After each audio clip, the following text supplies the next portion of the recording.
По цели 15 години Синдикатот за културата се избори за потпишување на колективниот договор. Со потпишувањето на овој договор треба да се исправат бројните неправди во културата, како што се нивелациите во платите, да се намалат астрономските разлики во деностите, да се исплаќаат теренски дневници и други надоместоци. Сања Арсовска, председателка на Синдикатот за културата, последниве 2 години организираше повеќе пати протестни маршеви и последниот вроди со плод. Вие добивте прием од премиерот Зоран Заев и имате ветување дека ќе има потпишување на колективен. Така, тоа ветување. Ќе има ли колективен сега овој пат? Па веруваме се уште дека ќе има колективен сега. Имавме средба со премиерот.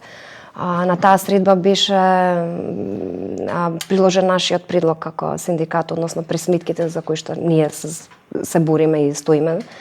Нормално сето ова со пресметкиве треба да се согласи со другиот синдикат, односно СОНК, кој што е втор потписник на колективниот договор. Двата синдикати се репрезентативни и треба двата синдикати да го потпишат колективниот договор. Јас сум сигурна дека колективен договор ќе има, со тоа што треба да се договориме околу пресметките, како ние заедно како синдикати, така и со Министерството за култура, односно со владата. Така, пошироката јавност не е упатена баш точно што значи овој колективен договор, тоа во културата. Конкретно деностите се знаат за што станува збор. Зошто 15 години не се поместени работите од место? И да речеме, тоа што не се направи 15 години, се успеа во последниве 2 години со голем притисок и голем напор од ваша страна и од страна на синдикатот.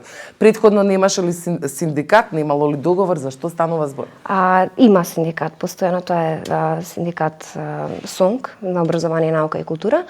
Во 2005 е потпишан последниот колективен договор на ниво на култура, но никогаш не е спроведен, односно не е спроведен во одредбите за плати. Така што сите предвидени коефициенти на плати не се спроведени никогаш и тие вработени платите никогаш не ги добила. Во 2006 се потпишува заедно помеѓу Министерство за култура и СОНК некаква спогодба каде што платите се регулираат од до на ниво на работодавец, односно во институцијата и тогаш веќе настанува почнува да се создава тој хаос во платите, тие разлики во плати и тие неправди кои што полека ги исправаме. Да, немањето колективен договор 15 години нанесе голема штета на вработените во културата, мислам дека тоа така и резултат на неактивноста на СОНК да се избори за потпишување на колективен договор. Има некаков обид во 2015 година да потпишат колективен договор. Ние тогаш постоевме, не бевме репрезентативни, алармиравме да бидеме вклучени, но не бевме слушнати од страна на тогашното министерство. За жал или за среќа, затоа што сметавме дека тој не беше поволен колективен договор, не се потпиша и еве сега имаме шанса, може историска шанса, баш така да се изразам, заеднички да потпишеме еден колективен договор за доброто на сите вработени. Пред потпишувањето на овој договор, односно протестот кој се одржа за колективниот договор, имаше и протест за нивелација на платите. Тој вроди со плод и министерот за култура, претходниот министер за култура го потпиша тоа. И дали навистина се спроведе нивелацијата на платите во институциите? Да, се спроведе нивелацијата на плати во институцијата, но нивелацијата на плати во институцијата се спроведе на ниво на дејност. Значи во една дејност платите за исто работно место беа изедначени. Мораме да кажеме дека исто тој процес на нивелација кој што ние како синдикат не го мониториравме, се притвори во некаков пазар и во пазарење за повисоки коефициенти, повисоки плати и тогаш се покажа на дело солидарноста од една страна и алчноста од друга страна. Се појавија многу менаџери на институции, директори на раководни позиции, различни вработени да бараат повисоки коефициенти, не верувајќи дека колективен договор би се случил и дека сега е шансата каде што тие можат да остварат повисоки плати. Ние сето тоа го регистриравме, направивме една анализа, побаравме од Министерство за култура да направи ревизија на нивелацијата. Утврдени се многу неправилности, делење решенија од страна на работодавците, делење решенија на вработени кои што за време на нивелацијата што е исто против информацијата на влада усвоена на кој начин треба да се спроведе нивелацијата и веруваме дека понатаму Министерство за култура, односно или системот ќе ги реши тие проблеми. Вака излегува дека секоја добра волја да се сменат нештата, повторно треба да биде мониторирана на известен начин за да таа истата не биде злоупотребена. Злоупотреби во културата имало и ќе има. Како да се намали таа состојба? Прво, влијанието на политиката во културата. Вие неколку пати реагиравте и со еден статус кога беше донесена одлука за промена на директорката на Драмски театар. Па таму наведовте критично и малку иронично, бидејќи таа соодветна личност, меѓутоа токму поради тоа што е соодветна, веројатно треба да биде смената.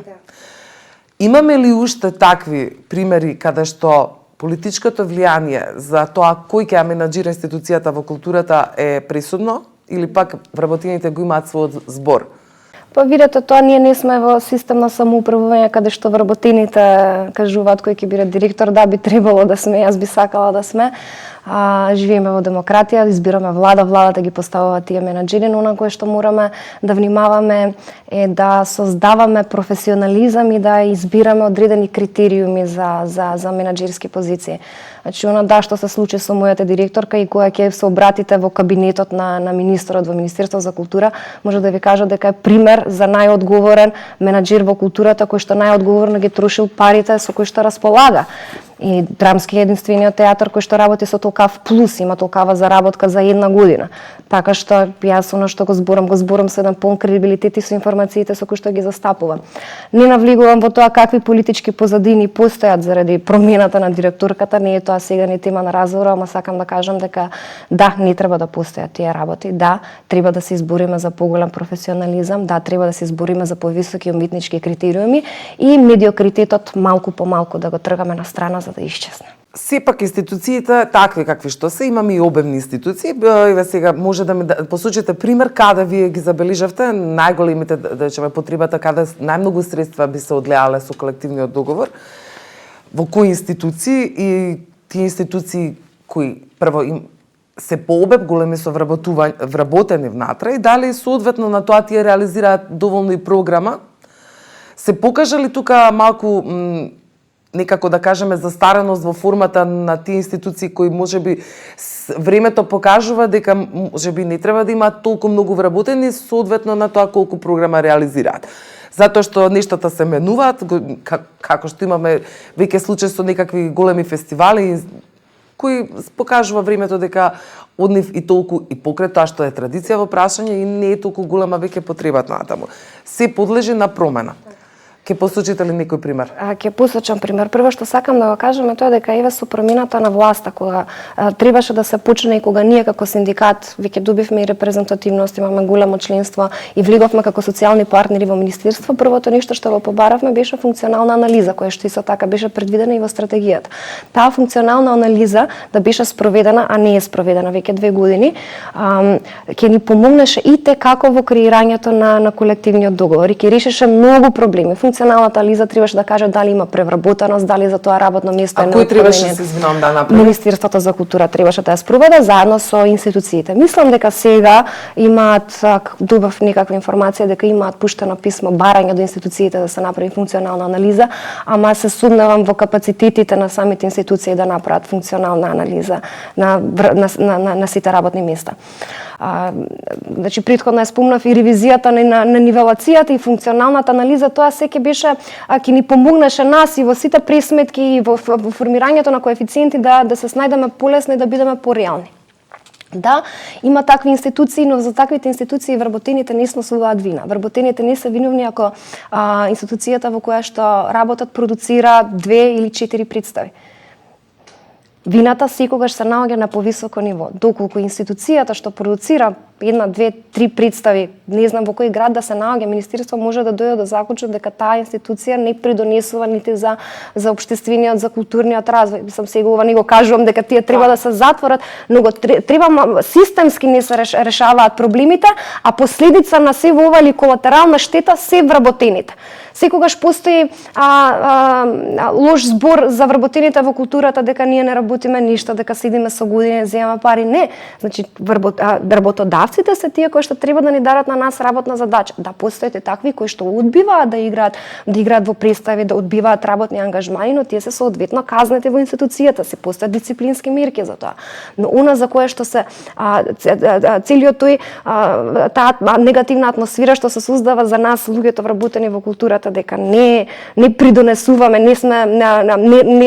не работиме доволно, не е наша вина. Значи, пак кажувам дека проблемот е системски и треба да се реши. Така, може би до тој негативен имидж е дојдено и по пат на некои други, да речеме, општо исто така познати нешта, како што беа вработувања партиски во театрите, во институциите големи. Не е прашањето во вработувањата. Треба да има вработување, ама треба да има вработување на работни места кои што се неопходни во театарот. А не да одлучи министерство дека сега ќе вработиме ние на државно ниво, кажувам, 100 фризери во театри. Може да имаме потреба од фризери или 100 тон мајстори во театри, немаме простор, или 100-200 режисери, а да нема потреба од нивниот ангажман во одредена институција.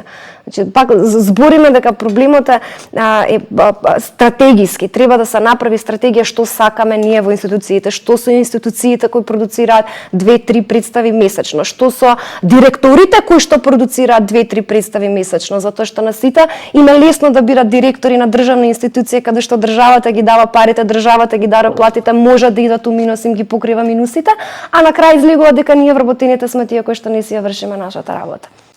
Добре, според вашите анализи кога ги правевте за да барате дополнителни средства од владата за подпишување на колективниот договор, која дејност во културата може да се смета дека да кажеме е најзагрозена? Која дејност е заборавена? Кои дејности се заборавени во сите овие 15 години? Во сите овие 15 години се заборавени библиотечната дејност, односно заштитата на културно наследството, библиотечната дејност, конзерваторските центри, археолошките локалитети, музеите и заводите. Во тие институции имаме доктори на науки кои што и покрај нивелацијата достигнаа некоја плата од 26-7.000 денари. А според некоја етика во културата, начин на кој што се поставени, некои параметри на кои што се поставени нештата, највисокото ниво во заштитата, односно советник кустос, да речем, или советник конзерватор, треба да земе плата на ниво на актер прва група во театар. А во моментов разликата во плата е се уште некои, да речем, 10-12.000 денари. И сега тие неправди што се случувало, значи само за поремнување на платите во дејностите одливаат големи средства, а да не правиме муабет дека со колективен договор сите треба да остварат уште повисока плата, затоа што искуството ни покажа дека колективен договор не е подпишан 15 години, не е ни спроведен. Така не знаеме што ќе се случи во иднини, не знаеме кога следниот колективен договор ќе треба да биде подпишан. И тоа го земаме предвид, дека ние сега мораме да ги покачиме платите на сите вработени затоа што не знаеме, покрај тоа што законски се подпишува на секои 2 години колективен договор, ама што правевме 15 години, така, и од причина што не е неизвестно кога би бил следниот колективен договор, ние сакаме да се обезбедиме, да ги обезбедиме вработените со плати и добри примања. Исто така сакаме да бидеме револуционери во подпишувањето на колективен договор, односно начинот на пресметката на плата, дека сакаме да се врзиме со минималната плата, она е тоа кое што сите треба да го спроведат, али да, тоа одлева исто така поголеми средства, затоа што како што расте минималната плата, така спирално растат платите на сите останати вработени. Нема да има потреба од спогодба, 5%. Тоа е еден револуциониран начин. Ние би биле пионери во културата доколку се избориме за тоа. Да, има расположение за такво подпишување на колективен, но се надеваме дека исто така на тој начин и дека ќе го подпишеме. Тоа е многу поправено, затоа што вака како што апсолутно треба да расте минималната плата за да ниската класа се доближи до средната, но исто така мора да се постои таа разлика во плати и ова е начинот на кој што тој проблем би се решил најбезболно. Така, но едноставно како отворено прашање синдикат постоел и колективен договор, ништо од тоа не било спроведено. Вие како актер, како сте по професија актер, вие 2 години ги посветивте токму само на ова. Да, за жал. И веројатно толку добро упатена, веќе натаму да се, нели, може да се советува и Министерството за култура. Верувам дека бројни чиновници во Министерството за култура не се упатени толку во оваа проблематика, можеби затоа е дојдено до тоа, бидејќи оние кои треба да ги решат, да се грижат за тоа, всушност не се соодветни за позицијата која имаат, и тоа се тие врзани садови во системот кои довеле до оваа ситуација во која довеле. Да се надеваме дека колективниот договор ќе биде потпишан. Која е гаранцијата дека повторно институциите нема да бидат втурнати во инерција? Нели нема да можете вие до бескрај ова да го правите? Верувам дека ќе се врати на сосема посветено на вашата актерска работа. Кој е ветувањето дека ова ќе се случи сега и не за 2 години како што треба да бидат промените, нема да се случуваат. Односно, повторно синдикатот ќе затаи своевременно, тој беше и добар политички апаратчик, можам слободно така да кажам. Видете, нема гаранција. Едноставно, синдикатот е тој кој што мора постојано да следи со будно око, постојано да прави притисоци и да биде пргав и да биде упорен во своите барања. Ние ништо од ова немаше да постигнеме ако не бевме упорни во барањата, ако не бевме настојчиви. Тоа не можам да ви објаснам колку настојчиви бевме, но да, се залуживме дека ако се нафаќаме ние да формираме нов синдикат во културата, тогаш тоа ќе го формираме на начин на кој што треба да функционира еден синдикат. Среќни сме заради тоа што представуваме еден позитивен пример за синдикално движење во држава, па и во регионот, па може да кажем и во Европа.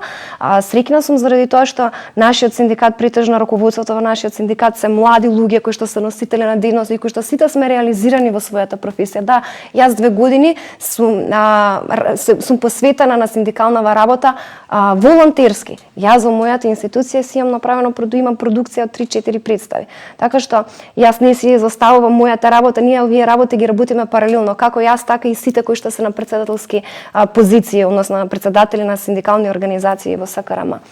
Нема гаранција дека утре нештото нема да важи, мислам гаранцијата дека колективниот важи затоа што во него ќе се стават такви одредби кои што утре можат со судски спор да се докажуваме кој е во право и што треба се да се спроведе. Барем на тој начин ќе се заштитиме дека за 2 години ќе се потпише нов колективен договор, не можеме да гарантираме затоа што еве да речеме, не знам дали јас уште ќе бидам претседателка, мине за 2 години ќе ми истече мандатот, не знаеме каква ќе биде општествената и политичка состојба во државата. Да, ние кога се појавивме во 2014-15 година, значевме за еден синдикат на опозицијата, ние организиравме 2 протести во 2015 и 16 година пред Министерство за култура, нашиот глас не беше послушнат. Ние бевме отворени како нерепрезентативен синдикат со малку членови, да биде иронијата уште поголема е тоа дека и СОНГ во тоа време немал, мислам, може бил репрезентативен, ама немал документ што ја докажува нивната репрезентативност, а Министерство инсистираше да преговара само со СОНГ. И за таквите случаи јас само имав една изрека дека ќе оставиме да ги демантира реалноста, затоа што ние се договоривме дека ќе бидеме луѓе каде што прво личниот интегритет и достоинство никогаш нема да го погазиме, а второ никогаш нема да направиме компромис за кога се работи за доброто на нашите професии. На еден начин тоа е одговорност на секој уметник, независно дали е во синдикатот или не. Имате ли впечаток дека доволно се ангажирани уметниците кога е потребно да реагираат за некој одредено општествено прашање? И пред 10 години и сега? Видете, тоа е индивидуален избор. Не можам да кажам дали ние имаме некаква уврска да детектираме, ние имаме уврска да создаваме, да креираме јавно мислење, да минуваме. Имате влијание. Да, имаме влијание. Тоа влијание, колку го злоупотребува тоа влијание политиката или пак може народот да го злоупотреби за да го каже својот глас преку уметниците? Апсолутно ние имаме големо влијание и затоа треба да бидеме предпазливи накаде ќе го насочиме нашите активности. Така, имаме актери кои што имаат се прават благородни активности, имаат големи следбеници и тоа се за поздрав. Секој си наоѓа свој начин на кој што ќе го каже своето, ќе го искаже своето незадоволство, ќе ќе реагира на некаква општествена неправда. Дали се присутни или не се присутни, мислам дека сега некако поише се создава некаква демократска атмосфера каде што луѓето барем по прашање на слобода на изразување и на избор се осеќаат малку послободни и може да се го кажат тоа што го имат, што е добро. Мене многу ме радува тоа што имаме една таква атмосфера каде што секој може да се го каже тоа што има да се го каже. Друга некоја крупна забелешка во однос на општата културолошка слика во Македонија? Па реално слабата динамика со која што се одвиваат реформите. До сега требаше да се направат многу големи реформи во културата за овие 2,5 години. Мене реално ми е многу жал. Еве сега сме пак пред изборен процес, никој не знае што ќе се случи, имаше прилика многу работи да се решат.